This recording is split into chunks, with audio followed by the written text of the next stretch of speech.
यार ये बात तुमने भी सोची होगी कि कुछ लोगों के पास एक ऐसी पावरफुल ट्रिक होती है ना कि जब भी वो किसी रूम में लोगों के ग्रुप में या किसी भी मीटिंग में एंट्री करते हैं ना तो लोगों की नजर सिर्फ और सिर्फ उन पर ही होती है, पर ना ही उन्होंने कुछ बोला और ना ही किसी से बात की। तो ऐसा क्यों हुआ? तो भाई जिस चीज को उन्होंने मास्टर किया है ना वो है उनका बॉडी लैंग्वेज। और यार जिस बंदे ने बॉडी लैंग्वेज का गेम समझ लिया ना तो वो बंदा लोगों को अपनी रिस्पेक्ट कराने के लिए मजबूर कर देगा। और भाई मैंने पिछले 2 सालों में इसी टॉपिक पर YouTube पर सैकड़ों वीडियोस देखी है, खुद का एक्सपीरियंस लिया है और यहाँ तक कि खुद जाकर लोगों से बातें की हैं। और मैंने वो 5 ऐसी मिस्टेक्स निकाली है जिनको हर कोई बंदा करता है। और जो बंदा इन 5 मिस्टेक्स को जान लेगा और इनको करना बंद कर देगा तो मैं गारंटी देता हूँ कि वो बंदा लोगों को अपनी रिस्पेक्ट कराने के लिए मजबूर कर देगा। फिर चाहे तुम अपने दोस्तों के ग्रुप में हो, किसी मीटिंग में हो, ऑफिस में हो या किसी फैमिली फंक्शन में, लोग सबसे ज्यादा सिर्फ और सिर्फ तुमसे ही अट्रैक्ट होंगे। और अगर तुम इस वीडियो को एंड तक देखते हो तो मैं तुम्हें लास्ट में वो 3 ऐसे हैक्स भी बताऊंगा जिन्हें तुमने सिर्फ एक बार भी फॉलो कर लिया ना तो तुम्हारा बॉडी लैंग्वेज का ऑरा इंस्टेंटली पावरफुल बन जाएगा। तो अब चलते हैं अपनी पहली मिस्टेक पर।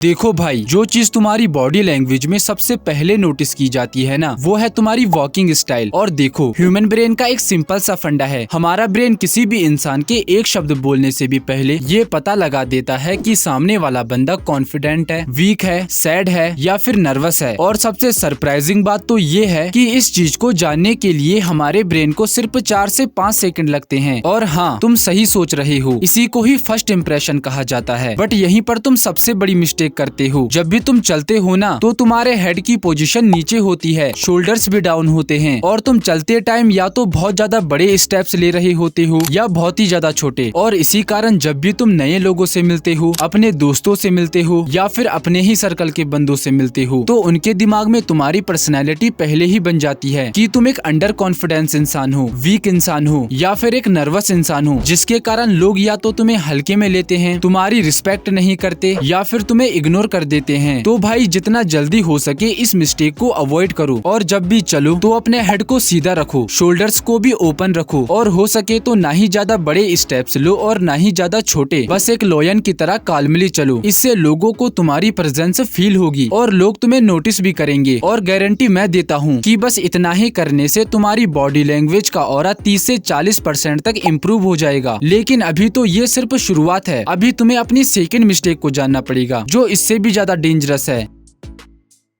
यार इस मिस्टेक को सुनते ही मुझे इतनी ज्यादा हंसी आती है ना कि मैं क्या ही बोलूं, क्योंकि यार आज के टाइम पर हर दूसरा बंदा इस प्रॉब्लम से गुजर रहा है। और आज से 1 या 2 हफ्ते पहले की बात है, मेरा एक दोस्त है जिसका नाम साहिल है, वो भी मेरे पास सेम यही प्रॉब्लम लेके आया था। उसने मुझे बोला कि यार दीपांशु भाई, आप तो इसी चीज पर कंटेंट बनाते हो, मुझे बस ये बताओ कि मैं कैसे अपने आई कांटेक्ट को पावरफुल बनाऊं। और फिर मैंने उससे एक सिंपल सा क्वेश्चन किया कि यार साहिल, मुझे बस इतना बता कि जब भी तू किसी से आई कांटेक्ट करता है ना तो तुझे सबसे ज्यादा प्रॉब्लम किस चीज में आती है। और भाई फिर जो उसने मुझे अपनी प्रॉब्लम बताई ना वो बात सुनकर मैं शॉक भी था और मुझे हंसी भी आ रही थी। उसने मुझे कहा कि जब भी मैं किसी से आई कांटेक्ट करता हूँ ना तो या तो मैं शर्मा जाता हूँ या नर्वस हो जाता हूँ या फिर मैं ये सोचने लगता हूँ कि यार सामने वाला बंदा मेरे बारे में क्या सोच रहा होगा। और फिर मैंने उसे एक सिंपल सी चीज समझाई। मैंने कहा कि साहिल, कोई भी आई कांटेक्ट पावरफुल नहीं होता, हमेशा तुम्हारा आई कांटेक्ट नॉर्मल और नेचुरल होना चाहिए। ये नहीं कि तुम सामने वाले बंदे को घूर रहे हो और ये भी नहीं होना चाहिए कि तुम सामने वाले बंदे से आई कांटेक्ट ही ना करो। नहीं, तुम्हारा आई कांटेक्ट मिनिमम 5 से 6 सेकंड का होना चाहिए। इसे ही एक नेचुरल आई कांटेक्ट कहा जाता है। और रही बात शर्माने की और ये सोचने की कि लोग तुम्हारे बारे में क्या सोच रहे होंगे, तो भाई सबसे पहले तो सामने वाले बंदे को भी एक इंसान की ही तरह ट्रीट करो और शर्माना बंद करो। बस ये सोचो कि यार सामने वाला बंदा भी तो मेरी ही तरह एक इंसान है और जितना हो सके लोगों से कम्युनिकेट करो और आई कांटेक्ट करना शुरू करो। और सबसे इजी तरीका है कि रैंडम लोगों से आई कांटेक्ट करो, इससे तुम्हारे अंदर का डर भी खत्म हो जाएगा और ऊपर से तुम्हारे अंदर कॉन्फिडेंस भी आएगा। और यार आई कांटेक्ट एक ऐसा टॉपिक है ना जिसके लिए तुम्हें एक पूरी डेडिकेट वीडियो देखनी पड़ेगी। बट डोंट वरी, मैंने ऑलरेडी इस टॉपिक पर एक वीडियो बना के रखी है, तो इस वीडियो को देखने के बाद तुम उस वीडियो को भी चेक कर सकते हो और उस वीडियो की लिंक मैं डिस्क्रिप्शन में ऐड कर दूंगा। अब शायद तुम इस मिस्टेक को रियलाइज नहीं करते, लेकिन इस मिस्टेक को तुम डेली करते हो, और वो है खुद को बार बार एडजस्ट करना। और ट्रस्ट मी, ये एक छोटी सी हैबिट तुम्हारी बॉडी लैंग्वेज को वीक बना देती है। और ये चीज शायद तुमने भी नोटिस की होगी कि कुछ लोग हर 10 से 15 सेकंड में कुछ ना कुछ एडजस्ट करते रहते हैं। कभी वो अपने बाल सेट करेंगे, कभी अपने कपड़े ठीक करेंगे, कभी अपने हाथों को बार बार अपने फेस पर टच करेंगे, और कुछ लोग तो चलते टाइम और लोगों से बात करते टाइम भी अपने फोन को ही चेक करते रहते हैं, और उन्हें लगता है कि ये सब चीजें नॉर्मल है। लेकिन रियलिटी में ये सारी चीजें सामने वाले बंदे को एक हिडन सिग्नल देती है कि तुम कंफर्टेबल नहीं हो, तुम शाय हो, और यहाँ तक कि तुम्हारा फोकस भी स्टेबल नहीं है। और पता है, ह्यूमन ब्रेन इन छोटी छोटी चीजों को क्विकली नोटिस कर देता है, और जब तुम बार बार खुद को एडजस्ट करते रहते हो ना, तो सामने वाले बंदे को सबकॉन्शियसली लगता है कि ये बंदा अपने आप में ही कॉन्फिडेंट नहीं है। और सबसे डेंजरस बात तो ये होती है, तुम्हें खुद भी रियलाइज नहीं होता है कि तुम्हारी ये छोटी सी हैबिट ही तुम्हारी रिस्पेक्ट को धीरे धीरे डिस्ट्रॉय कर देती है। इसीलिए नेक्स्ट टाइम जब भी तुम किसी से बात करने जाओ या किसी रूम में खड़े हो, तो खुद को कंसिस्टेंटली फिक्स मत करो, क्योंकि कॉन्फिडेंट लोग हर सेकंड खुद को प्रूव नहीं करते, वो कंफर्टेबल रहते हैं, और वही कंफर्ट उनकी प्रेजेंस को पावरफुल बनाता है।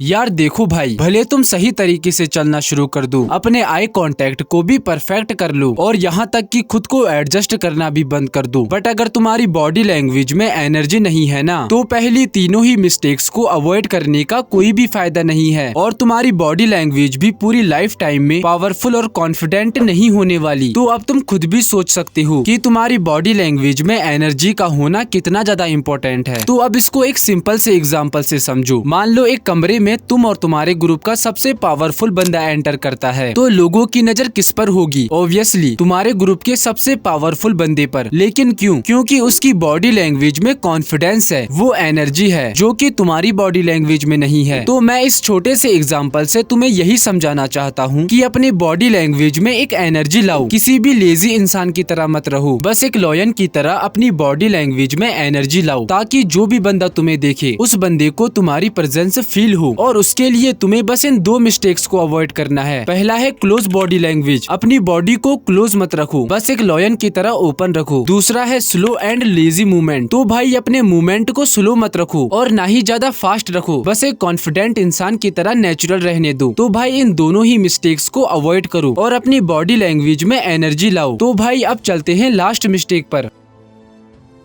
भाई मुझे एक सिंपल सी बात बताओ, एक स्टैचू और एक इंसान की बॉडी में क्या डिफरेंस होता है जो कि एक को स्टैचू बनाता है और दूसरे को जिंदा इंसान? सिंपल सा आंसर है, वो है एक्सप्रेशन। एक्सप्रेशन ही वो चीज है जिससे सामने वाला बंदा ये जान पाता है कि तुम सैड हो, एंग्री हो या फिर हैप्पी हो। और एक्सप्रेशन ही वो चीज है जो एक नॉर्मल से इंसान को अट्रैक्टिव और कॉन्फिडेंट बनाती है। लेकिन अब तुम्हारी सबसे बड़ी वीकनेस यही है, जब भी तुम किसी से मिलते हो ना, तो या तो तुम किसी रोबोट की तरह डेड एक्सप्रेशन बना लेते हो या फिर एक शाय बंदे की तरह वीक एक्सप्रेशन। और भाई मैं ये चीज खुद के एक्सपीरियंस से बताऊं तो अगर तुमने अपनी बॉडी के एक्सप्रेशंस को मास्टर कर लिया ना, तो तुम्हारे बॉडी लैंग्वेज का ऑरा यहाँ से यहाँ पहुँच सकता है। और तुम्हें यकीन ना आ रहा हो तो तुमने पीकी ब्लाइंडर्स सीरीज का ये सीन तो देखा ही होगा, जब सामने वाला बंदा थॉमस शेल्बी के सर पर गन रख देता है। तो ऐसी सिचुएशन में कोई भी नॉर्मल बंदा होता तो वो घबरा जाता, लेकिन वही थॉमस शेल्बी को देखो, उसके फेस पर थोड़े से भी डर के एक्सप्रेशन नहीं है। और मैं तुम्हें ये नहीं बोल रहा हूँ कि तुम्हें हर सिचुएशन में ऐसा ही फेस बना के रखना है, नहीं, तुम्हारे एक्सप्रेशन बस कॉन्फिडेंट होने चाहिए, तुम्हारे फेस पर कभी भी नर्वसनेस के एक्सप्रेशन नहीं आने चाहिए। तो भाई फाइनली अब मैं तुम्हें 3 ऐसे हैक्स बताने वाला हूँ जो तुम्हारी बॉडी लैंग्वेज को इम्प्रूव करने में तुम्हारी हेल्प करेंगे। पहला है कॉन्फिडेंस। देखो भाई, इस दुनिया में तुम कुछ भी करके अपनी बॉडी लैंग्वेज को मास्टर कर लो, बट अगर तुम्हारे पास कॉन्फिडेंस नहीं है ना, तो मैं गारंटी के साथ बोलता हूँ कि तुम कभी भी पूरी लाइफ टाइम में ना ही अट्रैक्टिव लगोगे और ना ही तुम्हारी कोई रिस्पेक्ट करेगा। तो भाई बस जितना हो सके कॉन्फिडेंट रहो। दूसरा है काल्मनेस, यानी कि शांति। देखो जो MS धोनी सर है ना, उनको कैप्टन कूल क्यों कहा जाता है? क्योंकि वो बंदा हर सिचुएशन में काल्म और कूल रहता है, और इसी कारण वो किसी भी मैच को कहीं से भी जितवा देते हैं। तो तुम्हें बस कॉन्फिडेंस के साथ अपनी बॉडी लैंग्वेज में काल्मनेस भी लानी पड़ेगी। तीसरा है कम्युनिकेशन स्किल। सॉरी भाई, मैं तुम्हें कम्युनिकेशन के बारे में इस वीडियो में नहीं बता सकता, क्योंकि मैंने ऑलरेडी इस टॉपिक पर एक वीडियो बना के रखी है। तो बस मेरी लेफ्ट वाली वीडियो को क्लिक करो जो कि कम्युनिकेशन स्किल पर कंप्लीट गाइड है।